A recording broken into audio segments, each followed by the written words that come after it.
Por que as mulheres estão se radicalizando? Em novembro do ano passado, Zohran Mamdani foi eleito prefeito de Nova York, a cidade que muitos consideram a mais importante do mundo. No entanto, o que mais chamou a atenção no resultado Por que é, né? das urnas não foi apenas o fato dele ser um muçulmano ocupando o espaço de poder no coração do Ocidente, especialmente em Nova York. O dado realmente impressionante foi o perfil de quem o elegeu. A maior parte de seu eleitorado era composta de mulheres. Isso não é um fato isolado.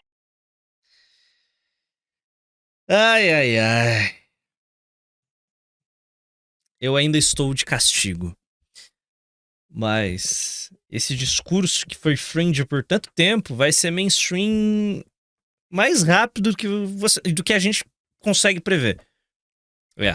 O que estamos vendo nos últimos anos É, aquele papo, você sabe qual papo, né? Acho que eu tô tangenciando, eu tô querendo evitar esse assunto há muito tempo. E eu vou continuar evitando pelo maior tempo que eu conseguir. Mas, quando esse papo chegar pra valer, não serei eu a me posicionar contrário ao espírito do tempo. Certo? Afinal de contas, vivemos no Brasil. Se fosse na América, eu tava defendendo. Na América, eu falaria coisas. No Japão eu falaria coisas, inclusive. Descobri que o Japão tem uma legislação bem leniente, bem interessante sobre liberdade de expressão. Na América, eu falaria com todas as letras. Em território nacional, Brasil? Não, Brasil eu me contenho. Me contenho e recomendo que vocês também se contenham. Certo? Prego que se destaca leva a martelada. Hã? Dirceu ou Araguaia? Você decide, cara. Não sou eu que tomo essa decisão por você. É você que escolhe. É você que sabe o que é melhor pra você. Eu quero sobreviver pra lutar outro dia. Beleza? É isso. é uma tendência global de radicalização das mulheres na sociedade. Enquanto os homens jovens estão se movendo para a direita, as mulheres da mesma geração estão indo cada vez mais para a esquerda e para a extrema esquerda. A explicação que geralmente aparece para esse fenômeno é quase sempre a mesma. Dizem que mulheres são mais de esquerda porque seriam mais boazinhas, benevolentes, altruístas. Eu vou parar de usar a ideia de que a empatia feminina. A empatia feminina e a falta de filhos faz com que a mulher seja de esquerda. Não. A mulher é mais. Ela tem menos capacidade de identificar os riscos ao seu redor. Então ela vai abraçar ideologias sabe? Pode não ser um dano imediato.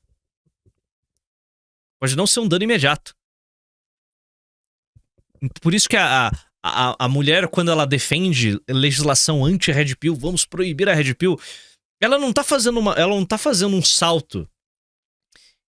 Ela não tá levando em consideração as consequências de legislação misândrica. Ela tá cagando pras consequências. Ela quer que agora ela tenha a sensação, apenas a sensação. É o máximo que ela vai conseguir com, sei lá, regulação de redes, proibindo o discurso misógino. É a sensação de segurança. É só a sensação. Ela tá atacando o alvo errado. Completamente fora de si. Elas não conseguem não estão conseguindo medir as consequências para daqui a 10 anos. Ou melhor, elas até fazem. Porque para uma mulher de esquerda, redução populacional é algo bom. Para uma mulher de esquerda, menos mulheres grávidas é bom. Para uma mulher de esquerda, menos nascimentos é muito bom.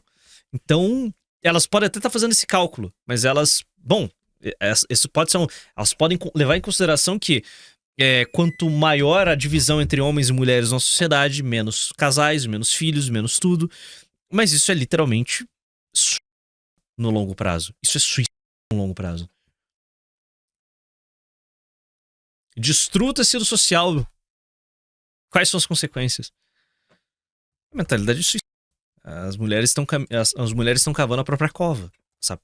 Menos egoístas. Segundo essa visão, elas escolhem esses movimentos porque a esquerda sabe direcionar esse instinto maternal. para movimentos sociais e principalmente para minorias. Mas essa ideia está errada. Mulheres são boazinhas não sei aonde. Eu lembro de viver no ensino médio, minhas colegas falando mal de outra mina que não tava na sala. Daí, a mulher que eles estavam falando mal entrou e elas estavam falando mal, cumprimentaram como se fossem amigas, são boazinhas, sorriem até botar a faca nas suas costas. É o tipo de microagressão feminina. É uma falsa impressão. Nesse vídeo eu quero propor uma visão diferente. Eu quero mostrar que o que faz com que as mulheres sejam mais de esquerda não é uma suposta benevolência natural, e sim o desejo pelo poder. Tanto na história quanto na literatura, na mitologia, as mulheres demonstram um verdadeiro desejo pelo poder. E a esquerda sabe muito bem como usar isso. A esquerda oferece meios de satisfazer esse desejo através de posições institucionais, sociais e políticas. A direita, por outro lado, prefere ignorar. Mas nem sempre foi assim. Houve um tempo em que as mulheres eram muito mais conservadoras, inclusive mais conservadoras do que os homens. O que eu quero... Sabe onde eu falo sobre isso? Lá mesmo. Hoje é o que mudou de lá pra cá, as origens dessa inversão e principalmente as consequências desta radicalização feminina. Então pegue o seu café, o seu vinho, o seu uísque, a conversa hoje é boa e bora lá. Em praticamente todos os países do Ocidente, as mulheres votam mais à esquerda do que os homens. Isso é um padrão recorrente que acontece no Brasil, nos Estados Unidos, como a gente viu, em muitos países da Europa. Olá, Lockney. Lockney mandou R$10.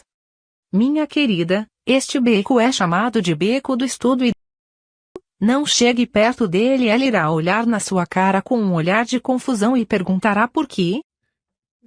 Por que eu não posso entrar? Você tá me impedindo de entrar no beco do estudo do... Claro, existem mudanças quanto à intensidade, em alguns países elas votam mais, em outros um pouquinho menos, mas a tendência é mais ou menos a mesma. Só que apesar dessa tendência já durar tem aí algumas décadas... Você está me reprimindo, me oprimindo? Nos últimos anos, um novo elemento apareceu. Existe um crescente abismo entre as posições ideológicas dos sexos. Os homens estão caminhando suavemente para a direita, para posições mais conservadoras, enquanto as mulheres mais jovens estão caminhando de forma muito rapidamente para posições de extrema esquerda. Ou seja, ao contrário do que a narrativa vende, ao contrário do que a Netflix produz, não são os homens que estão se radicalizando, e sim as mulheres. Há uma micro convergência à direita e isso já assustou todas elas. É bizarro. Esse é um fenômeno, contudo, que não pode ser avaliado de forma muito simplória. Não existem explicações circunstanciais que dão conta. Não é possível dizer... Sim, não dá pra deixar um muçulmano dali entrar no país. Que as meninas estão se radicalizando por causa das redes sociais, ou por causa da eleição do político X, ou por causa de determinado movimento, de determinada onda Y. Por quê? Como eu disse, esse é um padrão muito recorrente, um padrão que atravessa países, culturas, mas principalmente esse é um padrão muito mais antigo do que as pessoas imaginam. Quando a gente se afasta do movimento político contemporâneo, é possível observar que o relacionamento entre mulheres e a revolução é um relacionamento muito antigo. É inclusive... Goinha mandou R$10. Muito mais antigo do que os conceitos modernos de esquerda e direita. Na Revolução Inglesa, por exemplo, a participação feminina foi especialmente intensa nas alas mais radicais e republicanas. E nos Estados Unidos, as mulheres estavam na linha de frente dos movimentos abolicionistas e reformistas. Voltando ainda mais no tempo, desde o final da Idade Média, as mulheres batem ali pontos, são figurinha marcada nos movimentos heréticos, nas seitas dissidentes, ou seja, naqueles primeiríssimos e embrionários movimentos de contestação da ordem estabelecida, as mulheres estavam lá. A atuação feminina nas seitas heréticas da Baixa Idade Média, em regiões como França, como Itália, onde hoje é a Alemanha, mas era chamado de Saxônia, é um fato histórico muito bem documentado. E, inclusive, uma historiadora feminista muito famosa, que é a Silvia Federici, escreve no livro O Caliban e a Bruxa um capítulo chamado Mulheres e Heresia. E ela explica com orgulho mal disfarçado que um dos aspectos mais significativos do movimento herético é a elevada posição social que este designou as mulheres. mulheres. Em outro momento, não surpreende que as mulheres estivessem mais presentes na história da heresia que em qualquer outro aspecto da vida medieval. Já no século X, elas compunham uma parte importante dos bogomilos. No século XI, foram mais uma vez as mulheres que deram vida aos movimentos hereges na França e na Itália. Nessa ocasião, as hereges provinham dos setores mais pobres dos servos e constituíram um verdadeiro movimento de mulheres que se desenvolveu dentro dos diferentes grupos hereges. Esse é o mesmo padrão que volta a se manifestar naqueles movimentos socialistas e comunistas, principalmente no final do século XVIII, XIX e no século XX, é o grande século das revoluções. Como é possível explicar, portanto, que todas essas mulheres tenham massivamente aderido a campanhas que são aparentemente tão distintas? Por quê? Esses movimentos Boa noite, meu nobre. heréticos são movimentos que querem instaurar uma nova ordem E boa sorte. religiosa. Os movimentos ingleses e americanos são movimentos liberais, aqui olha só, que bagunça, né? Cada um professa um tipo de ideologia diferente, mas mesmo assim as mulheres estão lá, levantando as suas bandeirinhas. Claro que todos esses movimentos são movimentos de ruptura, de negação da ordem estabelecida, de tentativa de transformar, de radicalizar tudo e passar o trator e começar tudo de novo. Mas mesmo assim, na aparência, eles têm doutrinas diferentes, narrativas diferentes, políticas públicas diferentes, propostas totalmente distintas, né? E é claro que, na aparência, tudo isso realmente fica parecendo aquela hidra da mitologia grega. Muitas cabeças, discursos distintos, reivindicações aparentemente irreconciliáveis. Mas, no entanto, à medida em que nós aprofundamos essa análise, somos capazes de identificar certas estruturas recorrentes que começam a emergir desse caos. Por trás dessas diferenças superficiais, é possível enxergar uma visão de mundo em comum, uma espécie de núcleo interpretativo que aparece depois de tiradas essas máscaras ideológicas. E essa é uma visão de mundo em comum baseada em um dualismo muito rigoroso. Essa visão dualista do mundo, Essa ideia de que 200 mil anos de mulheres sem direitos, 70 anos com direitos estamos colapsando é maravilhosa. Que enxerga o mundo como algo mal, em contraposição a um futuro bom ou a um plano espiritual bom, aparece de forma mais clara, obviamente, nos movimentos religiosos, como é o caso dos cátaros. Mas, nos movimentos políticos, se você prestar um pouco Revolta da Longhouse contra o Deus Pater, né? mais de atenção, se você for lá na filosofia e entender o que está fundamentando aquela bagunça toda, você vai encontrar exatamente esta mesma visão dualista de mundo. E é um dualismo que se baseia no reconhecimento de uma miséria fundamental. Ou seja, este mundo é miserável, os homens que estão aqui são todos miseráveis, mas não é qualquer tipo de sofrimento. Eu estou falando de um sofrimento que está associado à própria constituição do ser. É um sofrimento visto como permanentemente injusto e que por esse motivo deve ser superado. Para a gente entender um pouco mais sobre como esse sofrimento funciona, eu sugiro a leitura do livro Os Miseráveis, do Victor Hugo, que eu tenho em mãos aqui somente o primeiro tomo, que é um livro gigantesco exatamente para descrever esta miséria a partir de um ponto de vista revolucionário. Todas as personagens que são apresentadas aqui sofrem não porque fizeram algo de ruim, não porque as escolhas foram erradas. Elas sofrem simplesmente porque existem, porque as circunstâncias levam todas essas pessoas aqui a destinos trágicos, terríveis. E mesmo aquelas pessoas que são justas, que são boas, sofrem da mesma forma.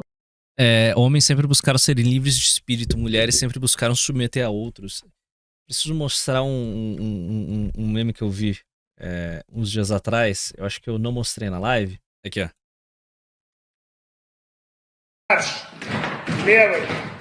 Uma professora russa, professor russo registrou as diferenças no desenvolvimento de meninos e meninas da mesma idade, mostrando que as meninas são mais organizadas e inteligentes que os meninos. Раз, два, три. Левый, девчонки, умницы. Левый, левый. Раз, два, три. Дима, все плохо. Aristocratas de espírito versus úteros conformistas. Левый, левый. Олег, подстраивайся, не подстраивайся, нога. Левый, левый. Раз, два, три. Левый, левый. Раз, два, три. Uma personagem muito marcante aqui, para além do personagem principal, que é o Jean Valjean, é a Fantine. A Fantine, que é uma jovem, que muito jovem, se interessou por um rapaz e esse rapaz a engravidou. Sendo uma mãe solteira na França, mesmo que estejamos falando de um contexto pós-revolucionário, ainda estamos falando do século XIX. Ela é totalmente ostracizada e ela precisa abandonar a filha aos cuidados de uma família de caráter duvidoso, ainda que ela não saiba, para poder arrumar um jeito de ganhar a vida. E nesse ganhar a vida, ela sofre todo tipo de situação adversa possível. Ela precisa se prostituir, ela precisa Mas ele tá bem. os dentes, os cabelos. Coitada. Pelo menos ele tá bem. Olha o Nasc. Se tem uma pessoa que passou pelo mundo para sofrer, esta pessoa é Fantine. E ela termina a vida da mesma forma que começou. Esse não é um sofrimento redentor, certo? Não existe um motivo, uma razão de ser. É as coisas como elas são. E é a sociedade que precisa mudar e que precisa mudar a posição e a forma de tratar essas pessoas. O Victor Hugo, ele quer descrever o subterrâneo da sociedade, aquilo que a civilização prefere virar os olhos, prefere virar a cara. Assim como no caso do Victor Hugo, a promessa revolucionária, ela é sempre mais ou menos explícita a de transcendência da dor, de transcendência do sofrimento dentro de um projeto revolucionário. Então esse sofrimento ele vai ser o ponto de partida para uma reorganização radical da sociedade. E essa reorganização pode ser naturalmente religiosa, pode ser moral ou pode ser simplesmente O Inspetor Javert nunca errou, obviamente. Eu só vi o filme. secular mesmo, política, do jeito que a gente entende. Mas até aqui tudo bem. Até aqui, toda essa sequência aqui de tragédias, isso, tudo bem, até porque o inferno não faz distinção de sexo. Miséria tem para todo mundo, basta você passar a sua bolsinha e pegar a sua. O que faz das mulheres, então, mais associáveis a estes movimentos que exploram esse sofrimento? Certamente porque a mulher, quando enxerga a miséria, antes de enxergar a miséria no mundo, ela consegue ver algo que é constitutivo do próprio ser. Existe um sofrimento que é especificamente feminino, que não depende de circunstâncias, não depende da história. Ele existe desde que o mundo é mundo, existe desde a fundação da história. Portanto, quando eu falo de um sofrimento especificamente feminino, não entenda aí um sofrimento inventado pela modernidade, algo inventado pela psicanálise, algo relacionado a esses adornos colocados aí para tentar entender o subconsciente. Nós estamos falando de algo muito mais antigo, de algo muito mais primevo, que nós encontramos lá naquela antiga narrativa que diz que certo dia uma mulher que vivia em um paraíso resolveu comer um fruto da árvore e este fruto estava proibido. Quando ela assim o faz, acontece uma ruptura com o ponto de partida, com aquele estado original, com aquele estado primevo.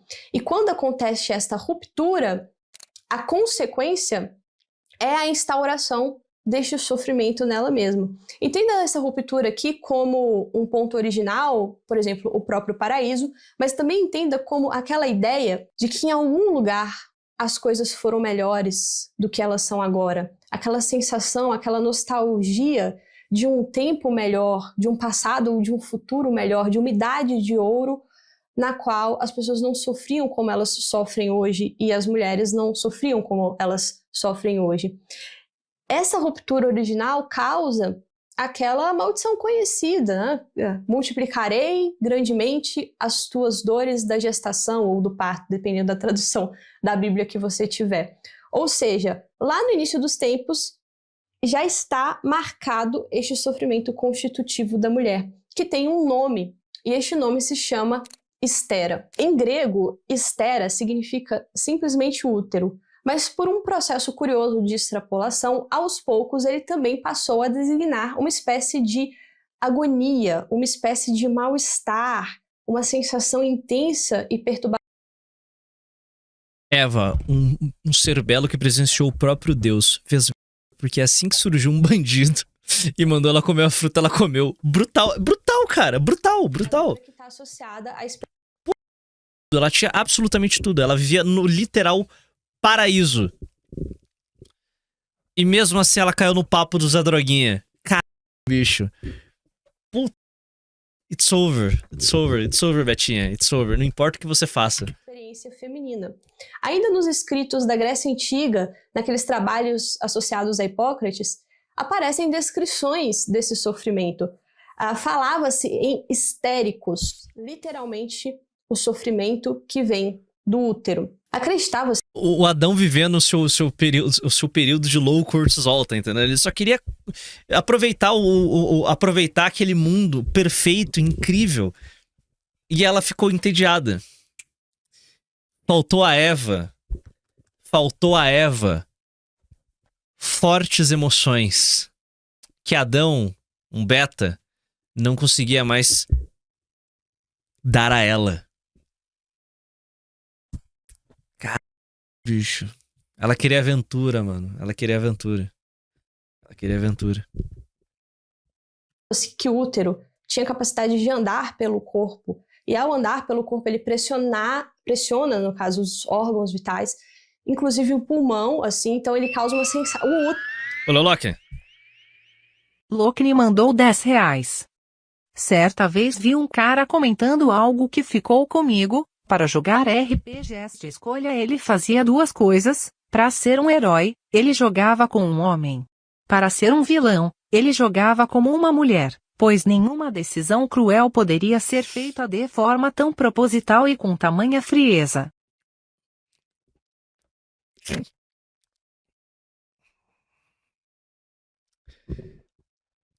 O seu amigo é um sábio. O útero causa uma sensação de falta de ar, de angústia permanente. E é uma descrição muito parecida e com certas descrições psicológicas e psiquiátricas que encontramos ainda nos dias de hoje. Mas Platão descreve de forma ainda mais precisa lá no Timeu. O útero, diz ele, fecha a passagem do ar, impede a respiração, coloca o corpo em extremos perigos e engendra 1000 enfermidades. E acrescenta ainda que isso só seria remediado quando homem e mulher, unidos pelo desejo e pelo amor, fizessem nascer ou colhessem um fruto. Esse útero que causa esse sofrimento é aquilo que vincula a mulher a um ritmo diferente, um ritmo que não parece seguir aquele tempo linear, aquele tempo marcado pelo relógio, que o progresso moderno tanto faz questão. É um ritmo que depende dos hormônios, que depende de flutuações e tudo isso, de novo, surge do próprio corpo feminino. Esse é um eterno retorno que está muito próximo dos... Adão foi expulso de sua casa por conta de sua esposa e foi forçado a trabalhar pelo resto da vida. É desesperador. Ritmos da estação, do fluxo e do refluxo das marés, não é por acaso que existe uma relação muito clara em muitas culturas entre a lua e a mulher, entre o fluxo das marés e a mulher, e principalmente entre os ciclos lunares e o corpo feminino. Isso faz parecer que a mulher está mais diretamente exposta a todas essas forças cósmicas que parecem esmagar o livre-arbítrio feminino, enquanto os homens têm um maior domínio, uma maior liberdade para fazer o que quiser, sem precisar estar condicionado a um tempo muito diferente. Assim, parece que tá falando de Odin, não Adão. Odin é beta também? Eu não lembro. Imaginou que a maternidade está no centro de tudo isso. E todas as dores da maternidade também estão no centro de tudo isso, mas vamos lembrar que nós estamos falando de mulheres jovens, mulheres muito jovens que estão se radicalizando. E ainda muito jovenzinha, o Estera imputa a mulher, coloca na mulher aquilo que é chamado de, em algumas literaturas, né, de o tabu da menstruação, mas que aqui a gente vai chamar de os ritos menstruais. O Estera é a fonte, portanto, dos ritos ligados à menstruação, ritos... Adão foi absolutely frame-mugged pelo Zé Cobrinha. Que atravessam praticamente todas as civilizações. Em muitas culturas, a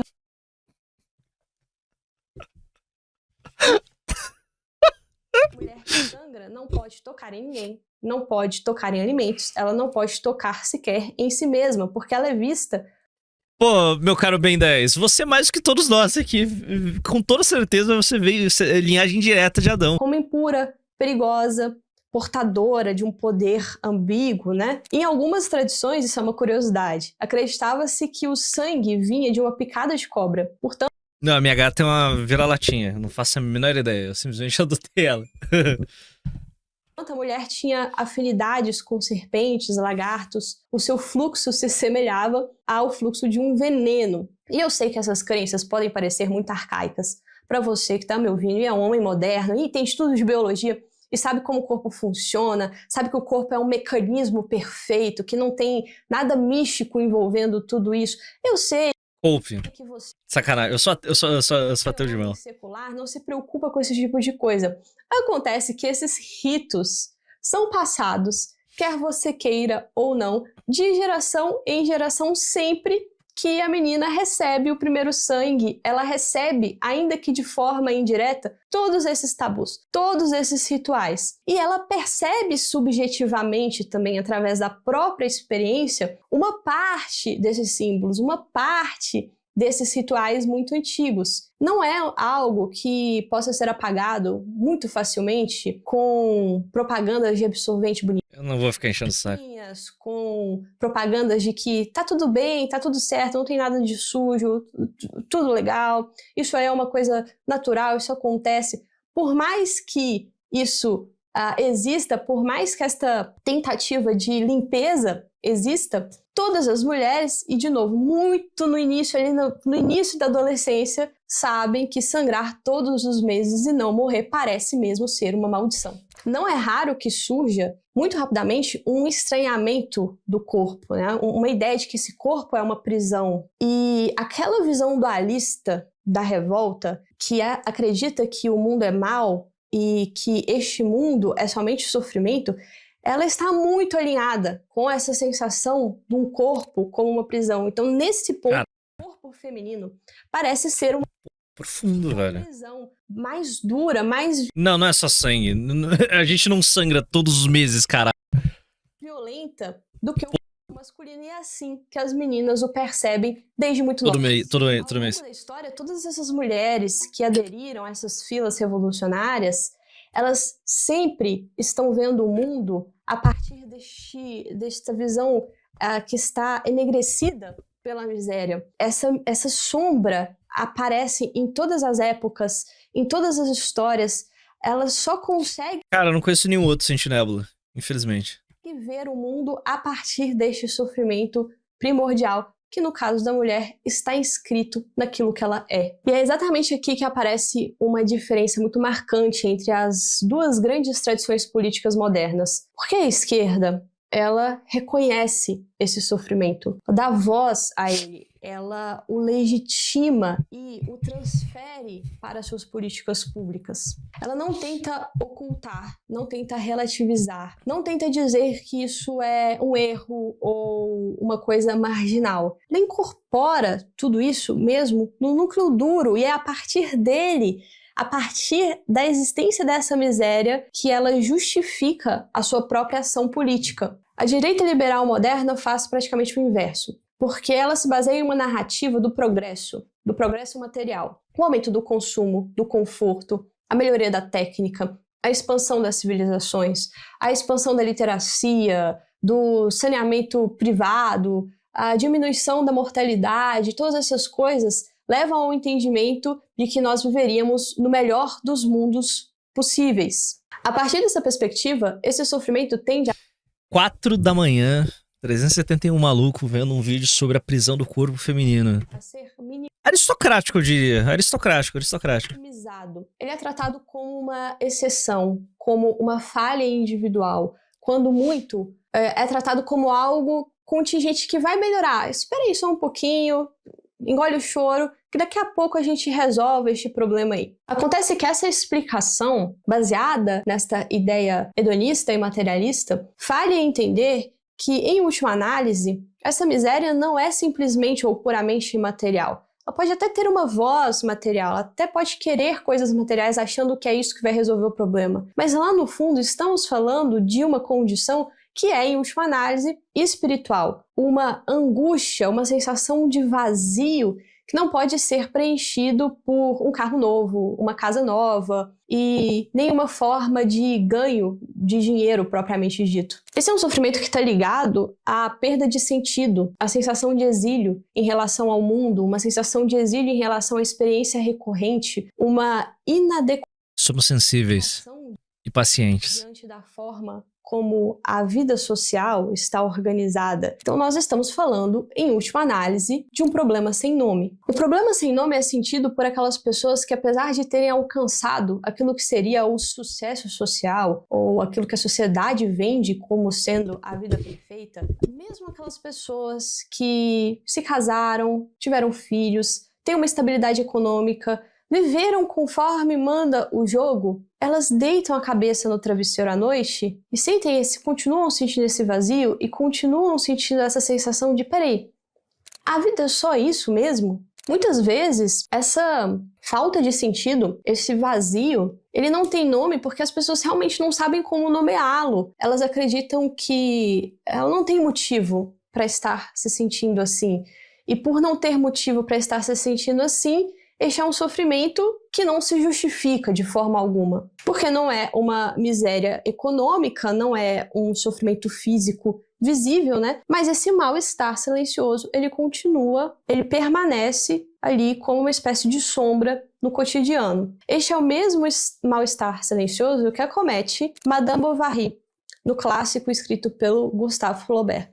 Madame Bovary é muitas vezes interpretado de forma equivocada como um romance sobre a traição, quando na verdade a traição é uma forma que Emma Bovary encontra para tentar preencher este vazio que, no fim das contas, é um vazio existencial. Emma Bovary é uma jovenzinha criada no interior, mas que ela foi muito bem criada, ela recebeu uma educação de elite. O pai dela, embora não fosse um grande burguês, ele tinha ali algum dinheiro. E ela acaba se casando com o Charles Bovary, que é um médico, quase que um enfermeiro. Ele é um médicozinho de uma cidadezinha muito pequenininha.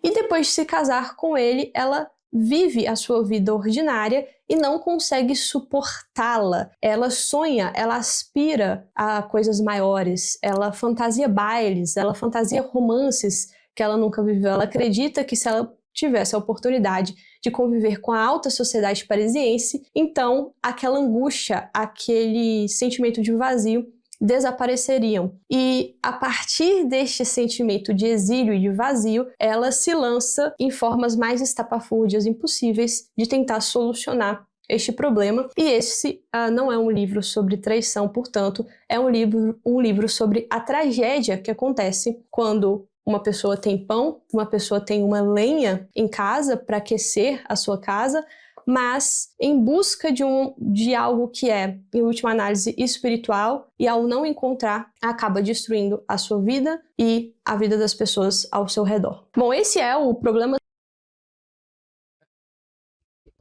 Esse é todo o grande dilema da década de 90 para os Gen Xs. Ela descreveu todo o drama dos Gen Xs da década de 90. Temos tudo, meu Deus, temos empregos estáveis, temos benefícios, mas isso não é suficiente, sabe? Todo plot de Clube da Luta gira sobre isso, é sobre isso.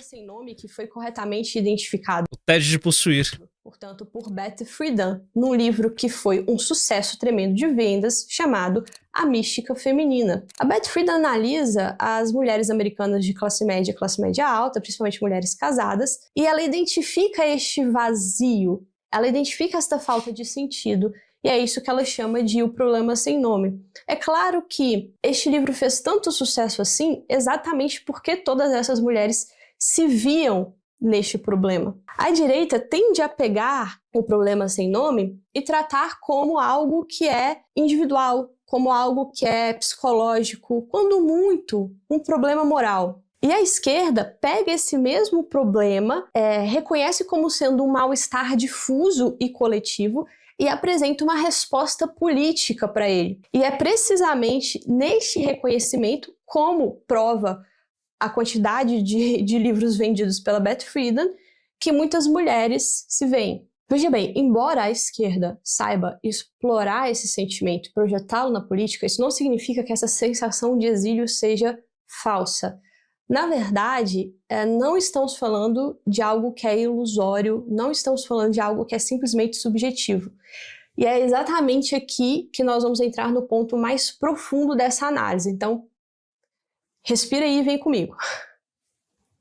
A mulher, de fato, ocupa uma posição limítrofe na sociedade. Ela nunca está plenamente integrada à política formal, àquelas instituições visíveis de poder, mas ela também não está totalmente fora dessas instituições. A mulher sempre habita uma espécie de entrelugar que é razoavelmente permanente e que não se resolve nem excluindo-a completamente e nem integrando-a completamente. Essa foi uma condição que foi analisada por uma das poucas feministas que conseguiu entender de fato a verdadeira condição feminina, que foi a Júlia Kristeva. E para explicar isso, ela se utiliza de um conceito que ela encontra lá no Friedrich Hegel, que é a divisão feita entre a existência de uma lei dos homens e uma lei dos deuses. Olha só, a lei dos homens é a lei como a gente conhece. É aquela lei do Estado, aquela lei da política, das instituições, que tem normas escritas, uma lei que é racionalmente consciente de si. Ou seja, estamos falando de algo que é explícito, que está lá escrito nos códigos, que todo mundo pode abrir, ler os códigos, ver a jurisprudência.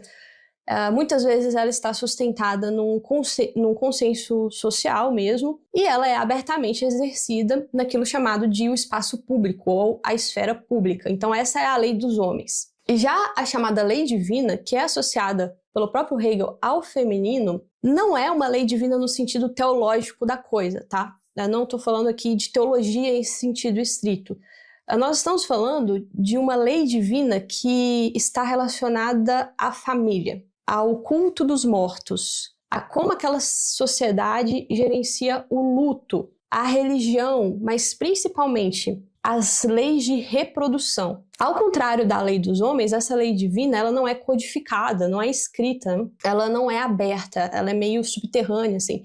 Mas muito embora não seja codificada, nenhuma sociedade se sustenta sem a existência dessas leis divinas. Vamos pegar, por exemplo, as leis de reprodução, que para os nossos fins se tornam ainda mais importantes, né? As leis de reprodução não é simplesmente a gravidez, não é simplesmente a maternidade, embora isso também seja relevante. Na verdade, elas também abarcam uma coisa que é muito mais ampla e que diz respeito à continuidade da espécie. Não só uma continuidade biológica, porque precisa ter gente para as civilizações continuarem existindo, mas também há uma continuidade simbólica de como as normas se organizam, de como a família se organiza, a filiação, a herança.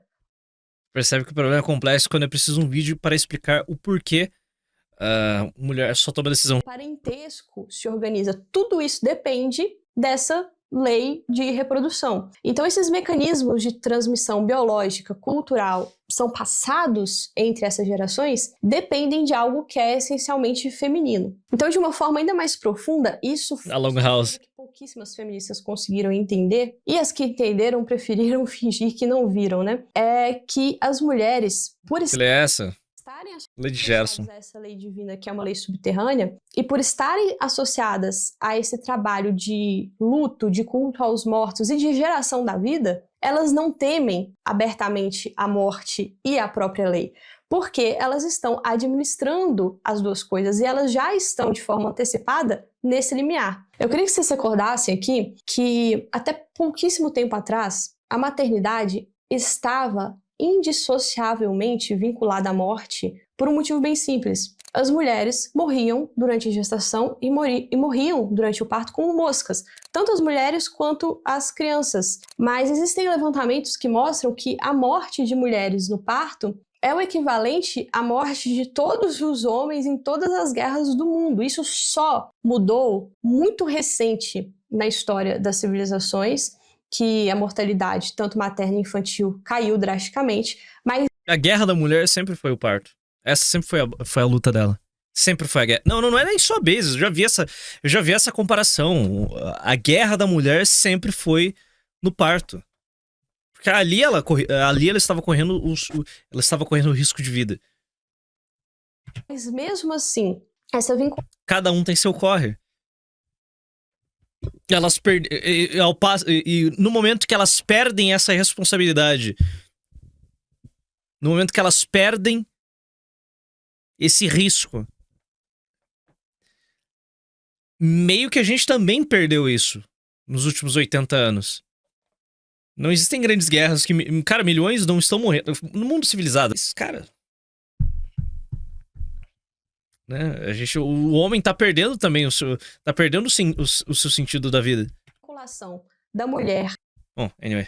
e a morte, a mulher e as leis de As mulheres perderam seu objetivo biológico, o seu objetivo. produção e a mulher como este fio A gente tá parando de ir pra guerra e elas pararam de ir pra delas.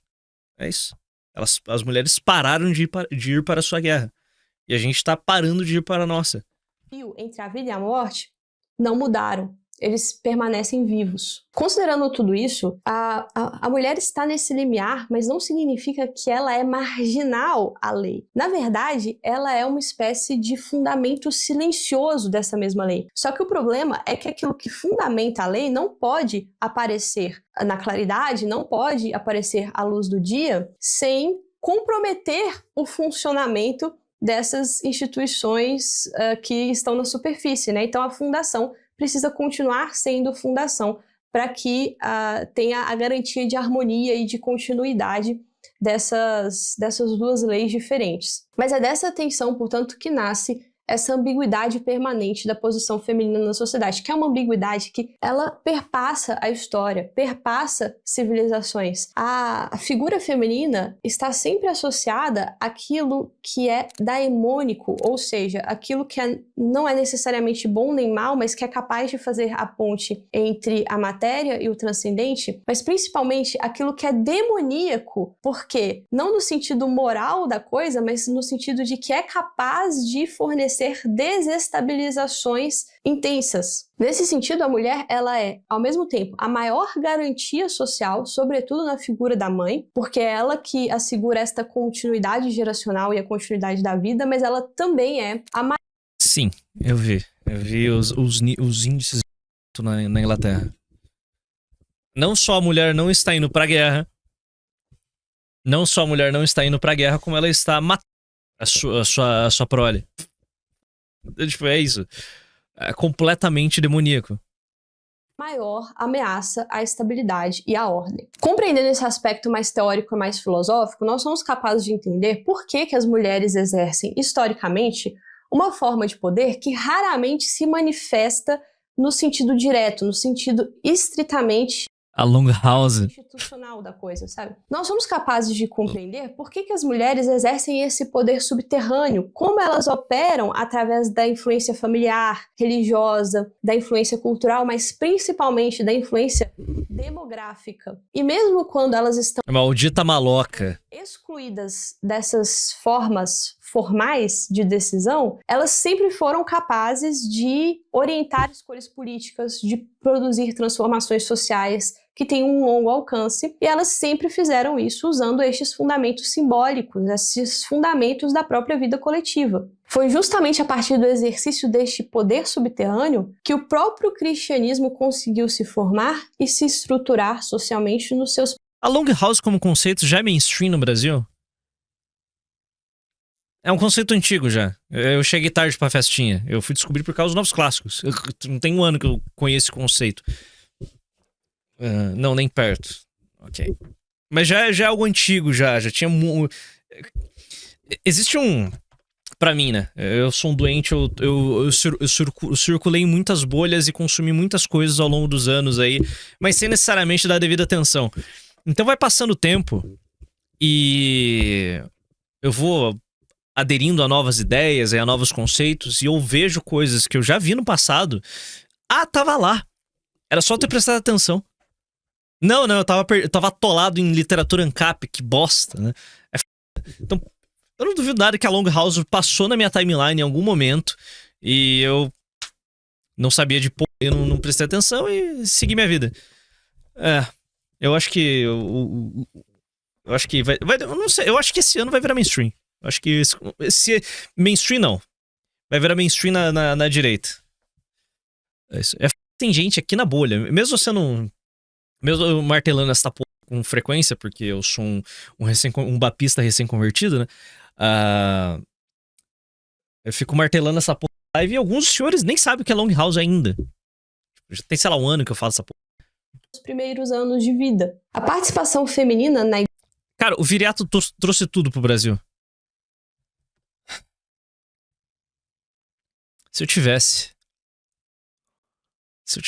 Se eu tivesse, em vez de perder meu tempo vendo Rafael Lima e Ideias Radicais, vendo coisas de ANCAP, Porto, discussões do Instituto Mises, da bolha ANCAP, se eu tivesse simplesmente assistido os vídeos do Viriato e consumido o seu podcast, eu teria acelerado um processo em, sei lá, em 5, 6 anos. Tipo, ai. Sabe, o tempo que eu perdi que eu não consigo recuperar, é foda, cara. O tempo que eu perdi eu não consigo... Bom, verdade seja dito, provavelmente eu teria me tornado esquizofrênico naquela época. Se eu tivesse consumido esta porra na época que eu era ANCAP. Se eu tivesse tido acesso a Yarvin, Mbappe, quando eu era ANCAP, lá por 2018, 2017, 2018, 2019, hoje eu seria um esquizofrênico. Ou eu acho que eu já teria enlouquecido e teria sido preso, se verdade seja dita. Eu teria sido preso. Então, eu acho que as coisas aconteceram no seu tempo adequado. Eu acho que as coisas aconteceram no seu tempo adequado. O Viriato trouxe e vulgarizou a porra toda. E tá tudo lá ainda. Os vídeos que estão no ar do Viriato, você assiste aquela porra. Mano, tava tudo ali, cara. Por que eu não prestei atenção nessa porra, cara? Por quê? Por que eu não prestei atenção nessa merda? Por que eu tava vendo porra de PNA, cara? Por que eu tava discutindo roupa? Por que eu tava discutindo... Roupa é bom. Por que eu tava discutindo Rothbard? Vai se f... Idiota. Caminho da servidão. Ai, temos que combater o socialismo e o comunismo. Tipo, que merda. Que merda. Tá entendendo? Que bosta. Que bosta. Tempo perdido. Mas, bom... No fim do dia, tanto o Yarvin tem sua origem literatura libertária, então não foi de tudo, não perdi tanto tempo assim. É da vida. Se eu considero que eu cheguei tarde pra festinha, pô, quem tá tendo acesso a esse tipo de coisa através de mim, caralho, mas tá muito atrasado. Mas ainda assim, nada disso ainda é mainstream na direita brasileira. A gente chegou tarde. Nunca me propus ser de vanguarda, né? Então, bom, fazer o quê? A igreja primitiva é algo amplamente documentado, seja nas figuras das mártires, que muitos conhecem, mas aqui, para o nosso caso, o que importa mais é a influência das mulheres sobre processos de conversão política. Existe o caso muito famoso do Clovis, que era o rei dos francos, e ele foi convertido ao cristianismo niceno no final do século V, após anos de insistência da sua esposa, Clotilde, que já era cristã. E o batismo do Clovis marcou a adesão dos francos e do reino dos francos ao catolicismo romano, em contraste aos outros Da hora que 3 anos atrás eu era social-democrata. povos germânicos que eram cristãos, mas eram arianos. E teve um impacto político-religioso que foi decisivo na formação da Europa Ocidental. Um outro exemplo muito conhecido é o do Ethelbert, do reino de Kent. Ele era pagão quando ele se casou com a Berta, uma cristã franca, e a Berta trouxe com ela um bispo e manteve práticas cristãs na corte. E a influência dela e desse bispo foi decisiva para a recepção da missão de Agostinho de Cantuária e a conversão do rei, que aconteceu no final do século VI, decorre diretamente desse contexto. Existem muitos casos semelhantes que se repetem ao longo da Europa. Tem o caso do Edwin de Northumberland, o Vladimir I de Kiev, um caso mais ou menos mítico, que é o do Haroldo do Dente Azul, do Sigismundo da Borgonha. Enfim, antes de se consolidar como um poder institucional, o cristianismo dependeu em muito dessas redes femininas desinstitucionalizadas, dessas redes femininas de transmissão cultural e religiosa. É essa mesma lógica que nos ajuda a compreender por que as mulheres, muitas vezes, são mais conservadoras do que os próprios homens, como era o caso na França, antes da Segunda Guerra Mundial, onde os próprios socialistas eram contrários ao voto feminino com medo da posição conservadora das mulheres. E isso é algo que a própria Simone de Beauvoir reconhece Eles tiveram que degenerar elas. no livro O Segundo Sexo. Temia-se que a mulher francesa, fortemente vinculada a estruturas familiares, religiosas, culturais, tradicionais, reforçasse posições conservadoras. Reconhecia-se, ainda que de forma implícita, a eficácia política deste poder informal feminino. Ou seja, temia-se principalmente essa força política feminina e não necessariamente o seu poder institucional. Esse é o mesmo motivo que leva as mulheres casadas a serem mais conservadoras do que as mulheres solteiras e do que as jovens. Essa polarização feminina que nós estamos observando não é algo que depende necessariamente do sexo feminino, é algo que depende dessa posição social feminina concreta. Pergunta é, dá pra consertar isso? É só ser a força hegemônica. O jeito mais fácil de consertar isso é ser a força hegemônica. E as mulheres vão seguir. Especialmente a inserção da mulher em uma tradição sólida familiar e uma tradição sólida social mesmo, relacional. Ou seja, temia-se principalmente a força política dessas mulheres francesas e não necessariamente uma força institucional. O que nos ajuda a explicar o porquê que as mulheres casadas são mais conservadoras do que as moças solteiras e o porquê que essa polarização toda está acontecendo com as mulheres jovens e não com as mulheres casadas, que tendem a ser mais conservadoras e tendem a votar mais conjuntamente a partidos de direita. Essa polarização que nós observamos não é, portanto, uma polarização vinculada ao sexo feminino. Ela está muito mais associada à posição social concreta da mulher, especialmente a sua inserção familiar e relacional. Entretanto, todavia, contudo, nada obstante, essa mesma... Tá invertendo o caso do efeito? Não, mulher nunca é vanguarda. Não espere que as mulheres vão abraçar um movimento vanguardista. Mulher é status quo. Quem é vanguarda é homem. Então se torne força hegemônica, controle uma sociedade... E as mulheres simplesmente vão... Opa, tá, mudou o gás. Barcou, pronto. É isso, é um switch. Uma força de estabilização, Acabou. E elas vão servir como status quo. como eu disse, é uma força ambígua, né, que está sempre ali no limiar. Também pode, a partir dessa natureza daemoníaca, aspirar a outras formas diferentes de legitimação. Sobretudo quando estes canais tradicionais de influência familiar, religiosa e cultural não funcionam mais. Quando tudo que resta em uma sociedade é só a casca da ordem social, tudo que sobra é essa lei convencional. Não, sim, no futuro as mulheres são as mais ferrenhas defensoras do status quo. É só ver o que tá acontecendo agora. A histeria contra o perigo Red Pill é nada mais, nada menos que um grito de defesa ao status quo. Porque elas não racionalizaram, mas elas já sentiram a mudança nos tempos. O espírito do tempo é outro. Então elas estão lutando com todas as armas que elas têm pela manutenção do status quo. Esse é o game. Então, a questão é, não dá pra perder, né? A questão é que não dá pra perder. Esse poder institucionalizado. Então, essa busca por reconhecimento... Não, o que as mulheres estão fazendo hoje é profundamente antirrevolucionário. Elas são a contra-revolução. Nós somos os revolucionários nessa brincadeira. É nós que queremos derrubar a porra do regime e refundá-lo. Nós somos os revolucionários da brincadeira. Elas são o status quo. Elas estão defendendo leis e regulação pra nos impedir de chegar lá. É isso. Naturalmente a se deslocar para estes espaços que estão... E quando eu falo as mulheres não são vanguarda, eu estou falando como bloco.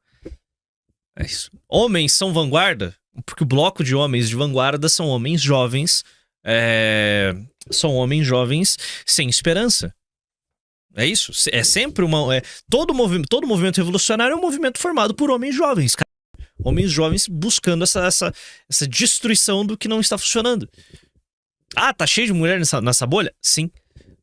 Mas o número é muito inferior ao de homens. Então, anyway, é bom fazer esses disclaimers de vez em quando. Dentro de uma ordem pública, de uma ordem externa. Nesse contexto, muito frequentemente... O rei tá nu, a gente tá tirando foto e postando na internet e elas não querem isso.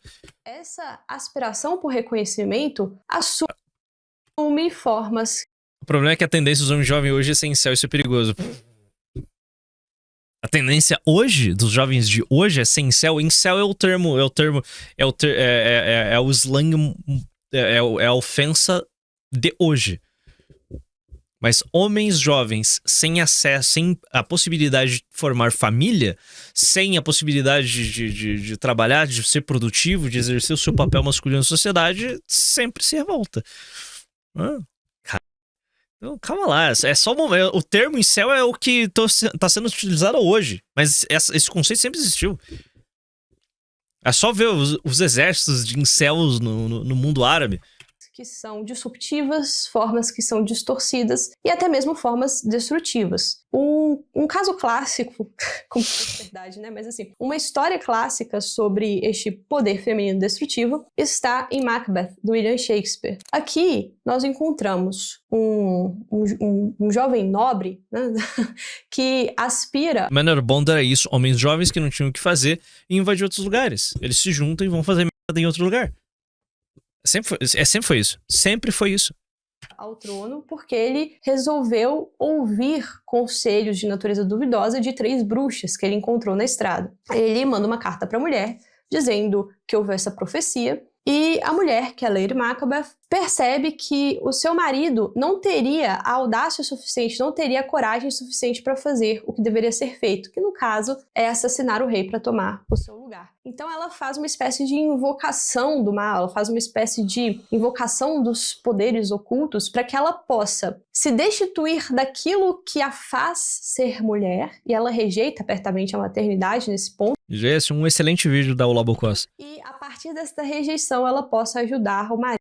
Porque as mulheres estão se radicalizando. A fazer coisas horríveis com a finalidade de atingir o poder, de chegar até o poder. Como Lady Macbeth, existem muitas outras histórias de mulheres que, agindo mais ou menos abertamente, mas também no subterrâneo, mexeram seus pauzinhos para tentar manipular a política, e estes pauzinhos muitas vezes envolviam acesso a venenos, o acesso a instrumentos voluptuosos, utilizaram da sua própria beleza para poder chegar lá, para poder fazer valer a sua vontade. Quem descreve muito bem a ação, de novo, das francesas, nesse caso, e das francesas do antigo regime, é a Olympe de Gouges. Olympe de Gouges foi uma feminista que atuou diretamente na Revolução Francesa, e ela escreveu uma declaração dos direitos da mulher que deveria ser anexada à Declaração dos Direitos dos Homens. Ela apresentou essa declaração na Assembleia Nacional Francesa e acabou, depois ali no Reinado do Terror,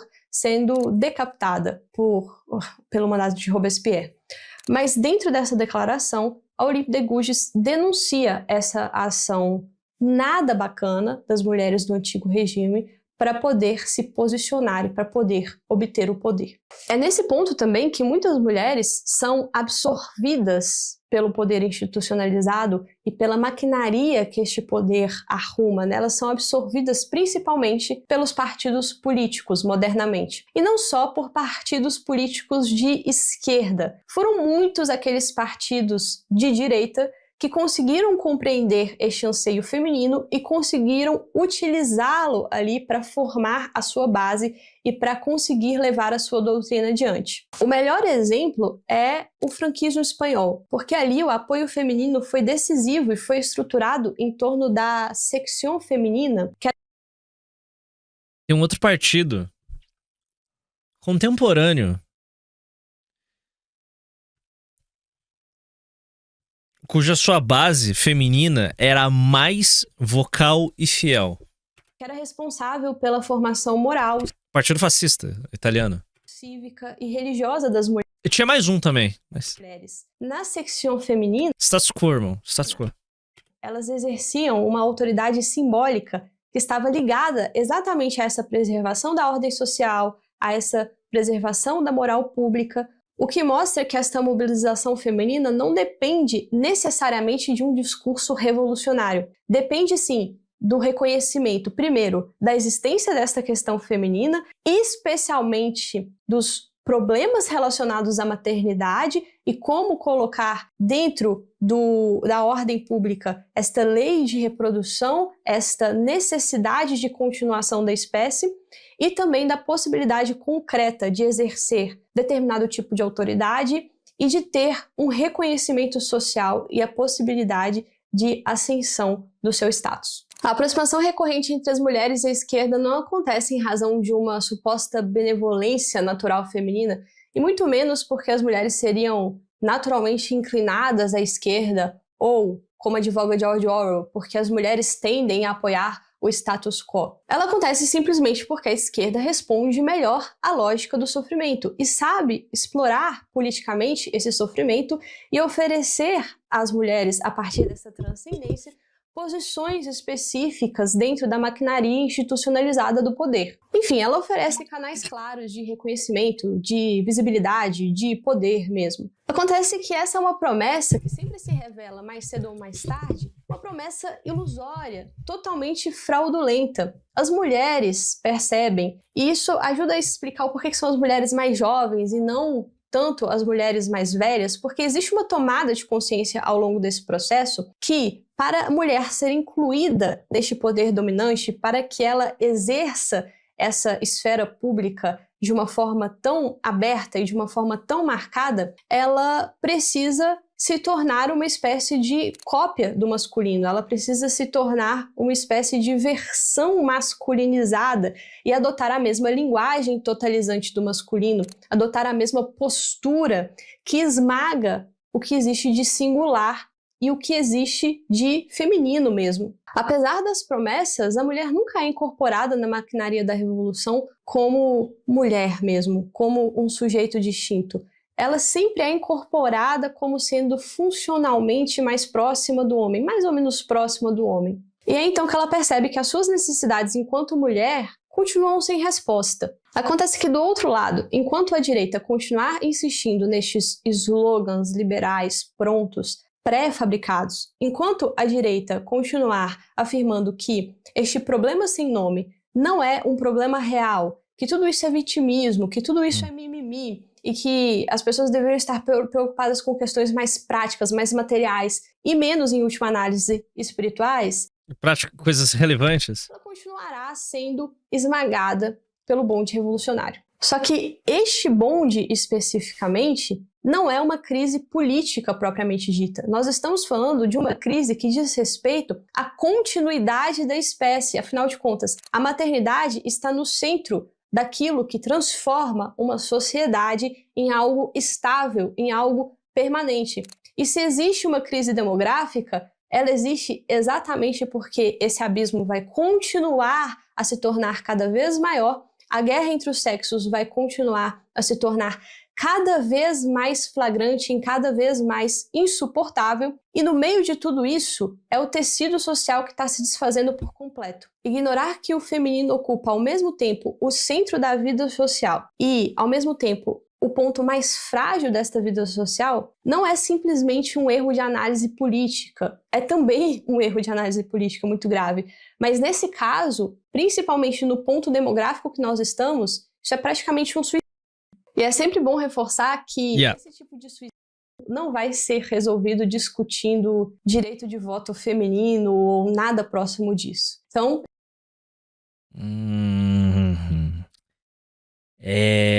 Esse é um debate inevitável.